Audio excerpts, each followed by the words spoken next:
Hello student, welcome back to the session again of binomial theorem.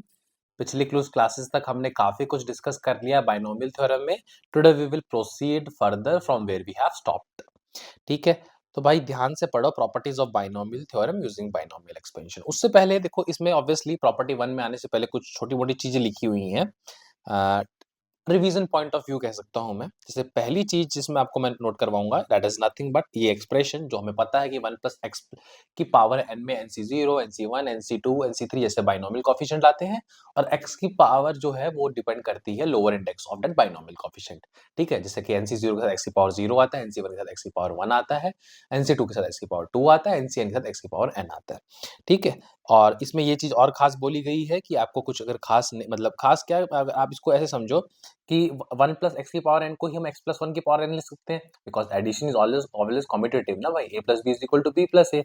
तो obviously बात है ये बन जाएगा। मतलब इसमें अगर आपको थोड़ा सा समझाऊं, आप x प्लस 1 के हिसाब से समझो, जिसको मैं ऑब्वियसली हमेशा 1 प्लस एक्स की पावर n भी कह सकता हूँ। तो x प्लस 1 का एक्सपेंशन कैसे खुलता है भाई? NC0, ये तो NC0 से स्टार्ट होगा पहला कॉफिशिएंट, लेकिन x की पावर n होगी। तो ये वही बात कर रहा था कि पहले टर्म में ये, फिर उसके बाद ये रिड्यूस करती जाएगी। इसका शॉर्टकट भी मतलब छोटे फॉर्म में, कॉम्पैक्ट फॉर्म में हम पढ़ चुके हैं पहले ही, कि अगर आपको कभी 1 प्लस एक्स की पावर n को लिखना हो तो you can always write it r is going from 0 to n in the summation NCr and x की पावर r ऑब्वियसली।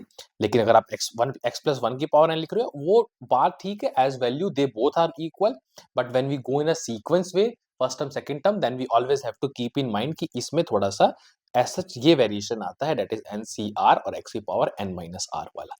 ये अगर क्लियर है, यू कैन मूव फर्दर। तो ये एक पॉइंट ऑफ रिवीजन हो गया। Second thing that is we need to point out, जो हम कर रहे हैं यहाँ पे, वो ये है कि कहीं ना कहीं थोड़ा फॉर्म और लुकेबल या एक अलग नोटेशन वे में दिखाने के लिए NC0 को हम डायरेक्टली C0 लिखेंगे, NC1 को डायरेक्टली C1 लिखेंगे।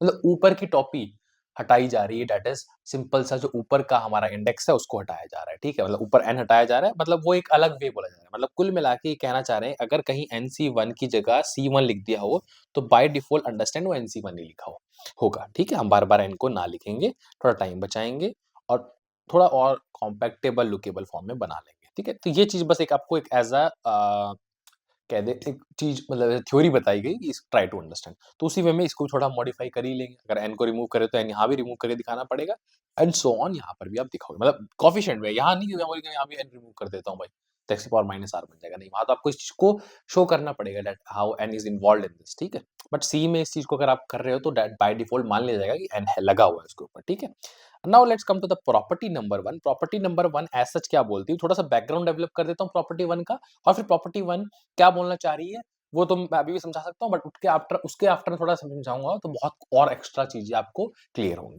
बैकग्राउंड कुछ नहीं कहता, ये सिर्फ कॉफिशिएंट्स की बात मैं डेवलप करूंगा बैकग्राउंड के लिए। आप ये समझो, एन जो आपका ऑड या इवन है, जैसे अगर मैं एक बार एन को ऑड मानता हूँ, सपोज कोई नंबर ले लो मानने के लिए, जैसे 37 ले लो, तो मुझे पता है कि n प्लस 1 जो कि नंबर ऑफ टर्म्स होती हैं, वो कितनी आ जाएंगी? वो आ जाएंगी 38। अब ऑब्वियस सी बात है, इस लेवल पे आके आप डिकोड कर सकते हो। 38 टर्म है तो मिडिल टर्म दो होंगी ना, 38 टर्म है, बीच में ब्रेक करूँ तो 19 तो बीच में से कुछ बचेगा नहीं। तो पता मैं साफ-साफ सोच सकता हूँ क्या होगा, 18 एक तरफ होंगी, 18 एक तरफ होंगी, और बीच में 2 टर्म होंगी। मतलब अगर मैं जैसे बनाऊँ इसको कुछ समझाने के लिए आपको, तो ये 2 मैक्सिमम टर्म होंगी बीच वाली। ठीक है, जिसको मैं बोल सकता हूँ क्या, 19th टर्म, और ये 19th सॉरी 20th टर्म। ठीक है, और इधर मेरी 18 टर्म इन्वॉल्व होंगी, 18 टर्म्स होंगी, नंबर में बात कर रहा हूँ मैं, और इधर भी मेरी 18 टर्म होंगी। ठीक है, तो जो n मैंने 37 लिया था, यानी कि एक ऑड नंबर लिया, total number of term even I, that is 38 in this case. ठीक है, 2 मिडिल टर्म होंगी, 2 की हाईएस्ट होंगी। सिर्फ मैं कोएफिशिएंट्स की बात कर रहा हूँ, यहाँ पर मैं पूरा कोएफिशिएंट नहीं ले रहा, मतलब बाइनोमियल कोएफिशिएंट की बात कर रहा हूँ, होल कोएफिशिएंट ऑफ एक्सप्रेशन नहीं ले रहा, कि वहां पर x और y पर डिपेंड करेगा, फर्स्ट टर्म सेकंड टर्म क्या है उस पर डिपेंड करेगा, इवन साइन बिटवीन देम भी डिपेंड करेगा, प्लस है या माइनस है। ठीक है, तो no need to worry about that, simple हम कोएफिशिएंट्स की बात कर रहे हैं।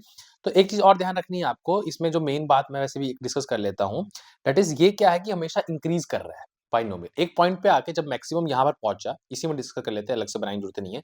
यहाँ ये पहुंचा दैट इज 90 टर्म पे, he got is maximum value. Similarly 20 पे भी वही वैल्यू रहेगी, इट लाइक थोड़ी देर उसने उस वैल्यू पे होल्ड किया, देन स्टार्ट डिक्रीजिंग। तो इससे पता चलता है कि जो यहाँ 18th टर्म कहीं होगी और यहाँ जो कोई 21st टर्म होगी, दे आर आल्सो इक्वल। यहाँ जो 17th टर्म होगी एंड यहाँ जो 22 फर्स्ट टर्म होगी, 22nd sorry, they all are equal, they both are equal. और यहाँ जो मेरी फर्स्ट टर्म होगी और यहाँ जो मेरी लास्ट टर्म होगी, जिसको मैं 38th टर्म बोलूंगा, दे आर इक्वल। तो ये चीज तो वैसे भी हम पहले पढ़ चुके हैं। कैसे? ये चीज हमने पहले ही पढ़ चुके हैं कि NCR is equal to NCn-R होता है। ठीक है, तो यहाँ आप R को कुछ भी पुट कर 3 पुट कर रहे हो तो मतलब NC3 हमेशा किसके इक्वल आएगा? NCn-3। और जैसे स्पेसिफिकली मैं n यहाँ ले चुका हूँ, दैट इज एक सेकेंड, हाँ NC मैं ले चुका हूँ यहाँ पर, तो क्या मैं बोलूंगा, जैसे N30 क्या क्या बोल रहे हैं हम यहाँ पे, N की वैल्यू हमने 37 ली, तो 37 C3 मेरा किसके इक्वल होगा? 37 C34 के इक्वल होगा। अब 34 अगर आप वैसे समझो तो it will be your 33rd term, 33rd term. और ये कौन सी होगी? दिस विल बी, एक कोफिशिएंट छोटा है, 37 35th टर्म होगी, कोफिशिएंट छोटा है ना, तो ये जैसे मैं इसको बोलता हूँ, ये मेरी 4th टर्म होगी और ये मेरी 35th टर्म होगी। इसको थोड़ा मिटा देता हूँ मैं, 35th टर्म होगी, 35th टर्म होगी ना। तो ऐसा क्योंकि मुझे पता है कि टर्म में से एक जस्ट छोटा होता है कोफिशिएंट, क्योंकि आप सिंपल ही सोच लो, फर्स्ट टर्म में क्या होता है? NC0 आता है, तो एक कम है। फोर्थ टर्म में क्या होता है? NC3 आता है, मतलब एक कम होता है, तो इसलिए तो fourth term and 35th term are equal. और वैसे भी हम पढ़ चुके हैं, हम अगर मिडिल टर्म की तो हम पहले ही पढ़ चुके हैं कि n+1/2th टर्म हम निकालते हैं फॉर मैक्सिमम, और ये इक्वल भी होती है n+3/2th टर्म के।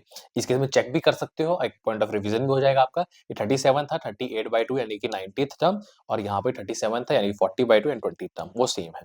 ठीक है, बात अलग है कि 19th टर्म में मेरा जो कोफिशिएंट आएगा दैट इज 37C, 19 है तो क्या आएगा? एक कम, मतलब 18। और यहाँ जो एक कोफिशिएंट आएगा यानी कि 20 टर्म यानी कि एक कम, 27C 19। बस कुछ नहीं, टर्म अगर 20 है तो एक कम में आता है, lower index of that, R की वैल्यू कह सकते हो आप।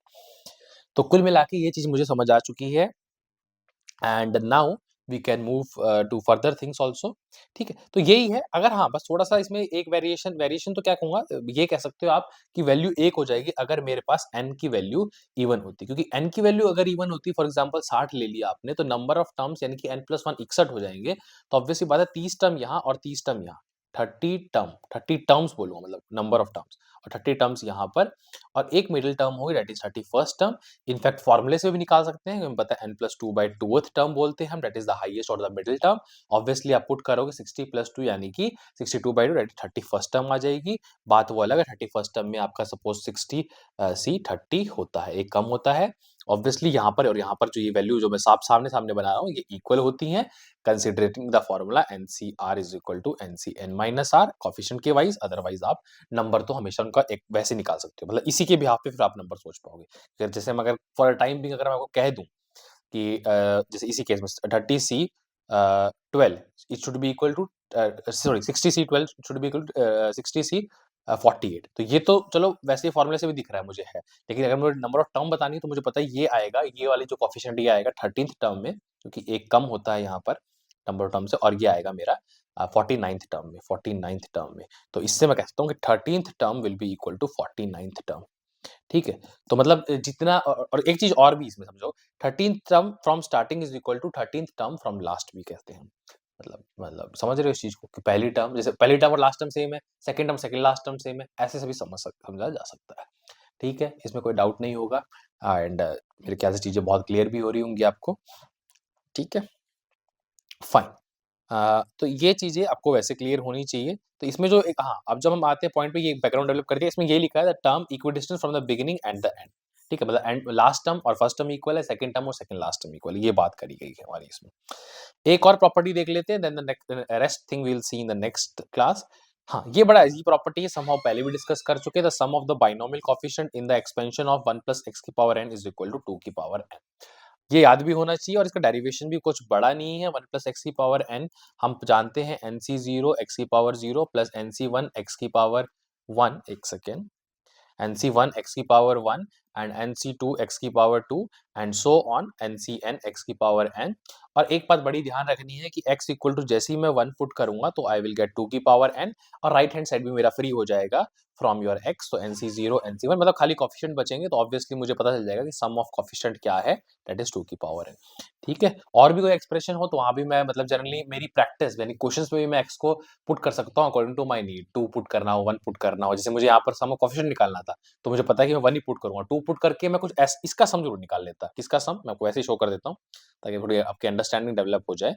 एक second, over here I will try to show you कि अगर मैं जैसे 1 प्लस एक्स की power n is equal to मैं लिखूं formula, it is nc0 plus nc1x plus nc2x square and so on up to ncn x की power n।